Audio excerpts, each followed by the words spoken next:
Environmental ethics is a school of philosophy that ultimately asks the questions, do humans have a moral obligation to the environment? So the questions that we used to ask in philosophy that were all human related, we can now put these onto the environment and to non-human creatures. The main question that we ask ourselves when it comes to environmental ethics, in particular when we look at Christianity, is do we have a moral obligation to nature? Do I have a moral obligation to protect this? Do I have a moral obligation to look after these two little fellas down here? Don't know where he's going. Come back. Come on.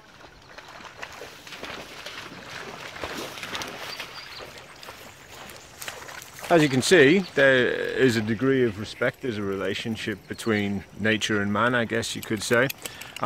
Christians believe, of course, in the Apostles' Creed, I believe in God the Father Almighty, maker of heaven and earth. And I guess that part there is the most important thing, maker of heaven and earth. If this is God's creation, then do we have the right to destroy it? And that is perhaps the most important thing we need to discuss, this maker, creator. And whether or not we have a responsibility to care for that creation, and more than that, to protect something that ultimately isn't ours. As a daft illustration, well, literally an illustration, my daughter drew this. I wouldn't destroy this, okay? If you think about the Mona Lisa, you wouldn't savagely cut a hole in the middle of the Mona Lisa. It's a protected piece of work, it's sacred. So if that is a creation of an artist, and Christians regard this as a creation of God, then we have an equal obligation to protect it. Don't know where my dogs have gone. Here they come. That, I guess, is one of the key problems. So classically speaking, Christians might have looked at Genesis when it says God created man in our image and gave him dominion over the fish of the sea and the birds of the sky and all of the earth. That word dominion has caused some problems. It comes from a Hebrew word called Radesh, I believe, if I'm pronouncing it correctly. And it's actually got royal connotations, so it means dominion and rule, but you would expect royalty, and especially the royalty that we see in the Bible, the royalty that we talk about in relation to God and Jesus, to actually be caring for its subjects. So in turn, if we do have dominion over the earth, we still need to care for the earth. So environmentalism in today's day and age, of course, is particularly important when we see the effects of pollution and global warming.